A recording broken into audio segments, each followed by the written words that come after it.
Hi everyone, my name is Muhammad Amirul Farhan bin Muhammad Yazid, and this is my partner. My name is Ahmad Fikri bin Rahmat. We are currently studying at UNICAD MySec. I'm taking Bachelor of Chemical Engineering Technology Bioprocess. And I'm taking Bachelor of Chemical Engineering Technology in Process. This is our fundamental English project regarding liberalism in Malaysia. Enjoy.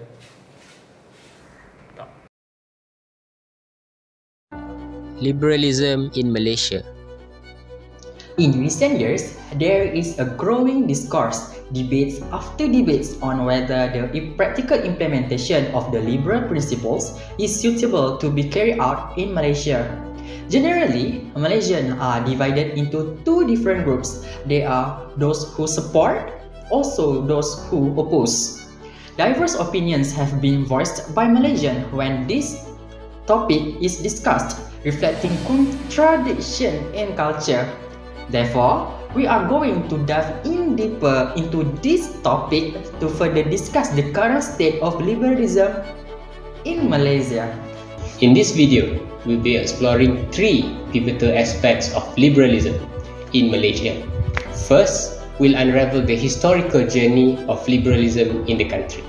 While this idea originated in the West, we'll uncover how it took root in Malaysia and why it faced staunch opposition from a historical perspective. Next, we'll examine the perspectives from both sides, what arguments that they have to support and oppose liberalism in Malaysia. And finally, we'll dive into the controversies, exploring key events that fueled the determination of conflicting parties, shaping their steadfast stance either in support or opposed to the practice of liberalism. What is liberalism? Liberalism is a theory that places a strong emphasis on the freedom of an individual to live from the political perspective and also from the economical perspective. This ideology poses a strong importance on equality of opportunity and the protection of individual rights, especially related to life, liberty, and wealth. Initially, liberalism fought purely against the government, but later on against both states and private economic actors.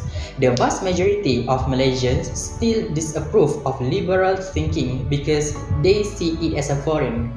Liberal opponents view this ideology as a threat to Malaysia's religious and cultural values, while its proponents believe it is the most effective means of bringing about transformations throughout the nation. Historical perspectives. Liberalism first emerged within the Malay community in Malaya when it was introduced by European colonists during the British colonial era. This novel idea faced resistance from the older generation, with younger Malaysians being more receptive of the idea. In the 19th century, amid conflicts between traditionalist kaum tua and modernist kaum muda, liberal factions were present within the Malay community, aligning with the kaum muda.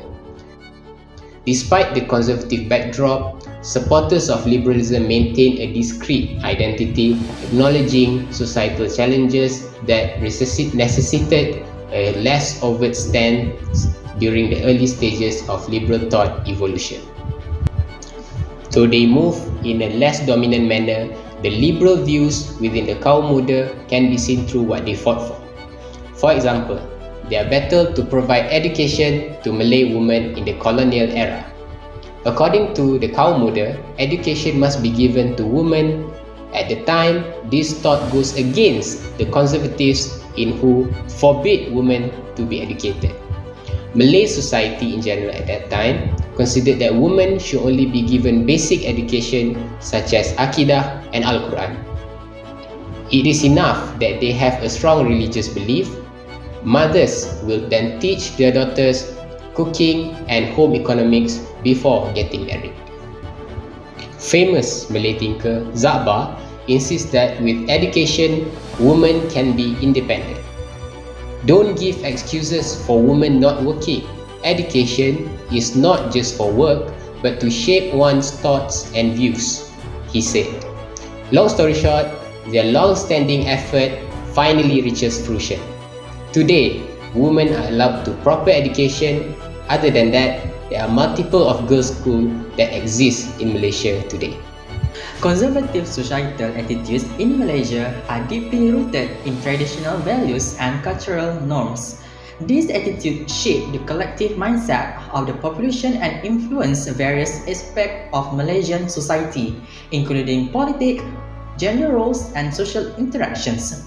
Individuals in Malaysia, especially those who conservative inclinations, highly value the preservation of custom and values handed down through generations. This dedication to tradition encompasses rituals and daily practices, maintaining symbols of identity like traditional clothing, language, and social etiquette. The intrinsic value attributed to tradition act as a guiding principle, shaping the behavior and perspective of those adhering to conservative societal attitude. Religion, predominantly Islam, significantly shapes conservative societal attitudes in Malaysia. Islamic principles deeply influence individuals' daily life, guiding their moral conduct, social interactions, and decision making. Conservative values are closely aligned with religious teachings, emphasizing a commitment to Islamic principles and fostering a moral and ethical framework rooted in religious doctrines. This religious influence extends to practice like modest dress codes, the observance of religious ritual, and prioritizing family values guided by Islamic principles. The close interconnection of religious influence and conservative attitude highlight the pivotal role of Islam in shaping Malaysia's cultural and social fabric. Their efforts have significantly influenced the mindset of citizens, contributing to a lasting conservative orientation that persists today. This political conservatism is marked by a commitment to maintaining the current socio-political framework, fostering social cohesion, and safeguarding cultural values. It mirrors the broader societal inclination to uphold traditional and cultural values. In 1956, during discussion with the British regarding Malaya independence, Malaya delegation raised concern about Malay interests. They emphasized the necessity of incorporating Bumiputra right into the federal constitution after independence, making this measure a priority for accepting the British offer of independence. Consequently, the present-day constitution reflects these priorities, safeguarding Malay and Bumiputra privileges in education and in other various sectors established through what is commonly known as the social contract. The Constitution explicitly outlines the basic right of the Bumiputra in Article 153, solidifying their positions and privileges, along with recognizing Islam as the official religion of the country. Arguments from both sides. Economics perspectives. In the early 1980s, Malaysia adopted some liberal economic policies and administrative reforms, enhancing competitiveness and economic diversification. Malaysia has experienced remarkable economic growth during the 1980s and 1990s, with an average annual growth rate of 8.5% in the 1980s and 7.5% in the 1990s. These measures have contributed to the country's success during the global recession in the 1990s. As a consequence, many Malaysians are in favor of liberalism in its country's economic policy due to its proven success. Some Malaysians have expressed their frustrations in the current state of the country's social freedom and human rights. This is due to the very traditional norm of the society in the country. For example, women are expected to dress modestly. By no means this is harming the women of the country. However, according to liberalism, this is already considered as unliberal act. This is because, according to liberal principles, no one has a right to tell another person on how to dress and act. This is because every person is for themselves. They desire for social equality, which is viewed as synonymous to liberalism. Furthermore, they wish for equal rights for everyone, regardless of race, religion, or gender. According to them, liberal views from the social perspectives is the best path for zero discrimination, which leads to racial harmony. There are concerns that liberalism would lead to too much freedom, which could be detrimental to the economy. Too much freedom in the economy could lead to widening gap of income inequality between the rich and the poor, since there is no government intervention at all. Regarding the government's engagement in the economy through government-linked company (GLC), half of Malaysians concur that it will boost the nation's GDP and directly benefit Malaysians by creating a large number of employment. Therefore, concerns exist about liberalism potentially causing excessive freedom and adversely affecting the economy by eliminating GLCs. Islam is considered very sacred and is the main priority to the Muslim Bumiputra citizens. Therefore, Muslims cannot afford to sacrifice religious teachings for anything else that could potentially harm their faith. Other than that, poor understanding of the true meaning of liberalism has led the Malay Muslim to mostly believe that supporting liberalism is equivalent to supporting non-Islamic values such as LGBT rights, which is completely against Islam.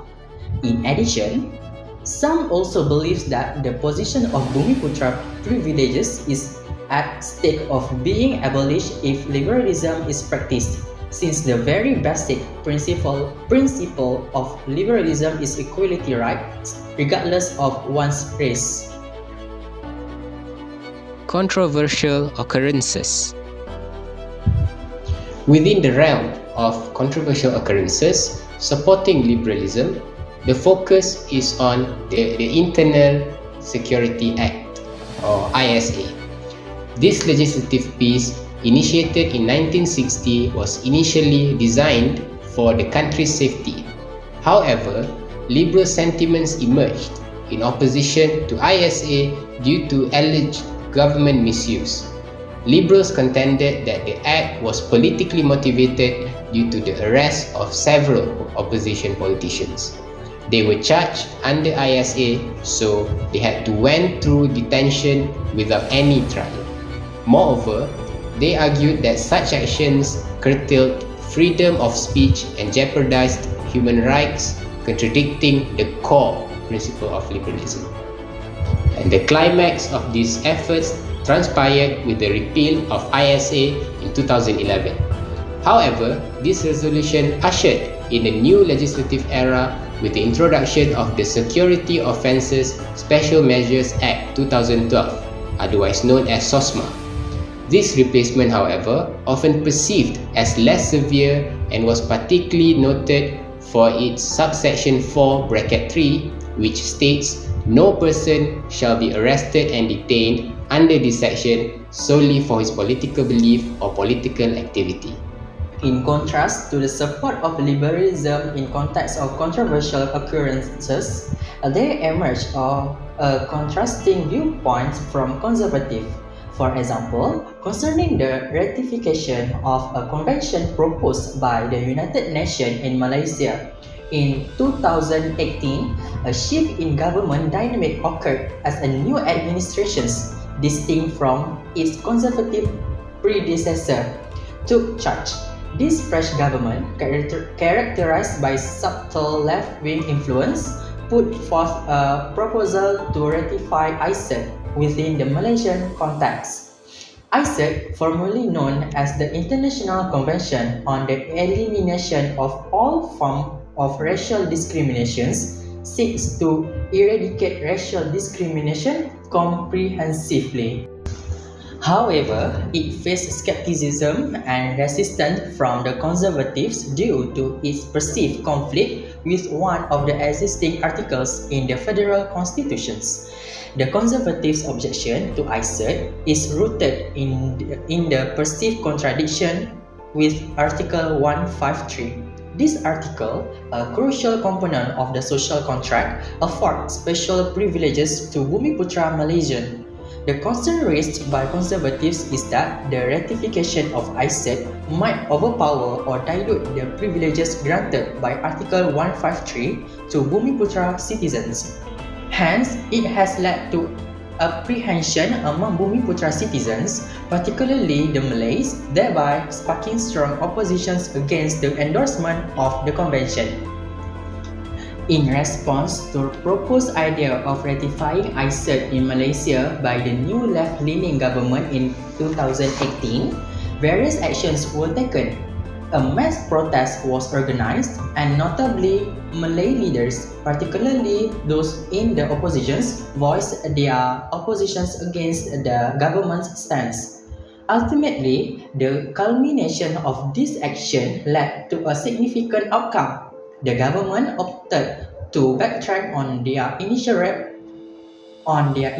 propositions, deciding not to proceed with the plan to ratify ISET. Conclusion. In summary, Malaysia's cultural richness and commitment to free speech support the idea that everyone should have their own opinions. However, introducing foreign ideas might face resistance due to the nation's traditional way of life. To navigate this, citizens need proper education to express opinions rationally rather than emotionally. Malaysians should be informed. When it comes to liberal principles, it should not be viewed only from the social viewpoint. Rather, there are also values of liberalism that are also applicable economically. Regardless of that, Malaysia's strong cultural and religious value is crucial to be taken into consideration before introducing new ideologies, as these deeply influence how new ideas are accepted. Ultimately, there is really not a right answer whether liberalism in Malaysia is the precise way forward or the cause of disharmony. However, Malaysia should preserve its rich tradition while evolving into a more tolerant nation that respects diverse viewpoints. In other words, a moderate country that upholds its cultural richness while strives economically towards development. Thank you for watching.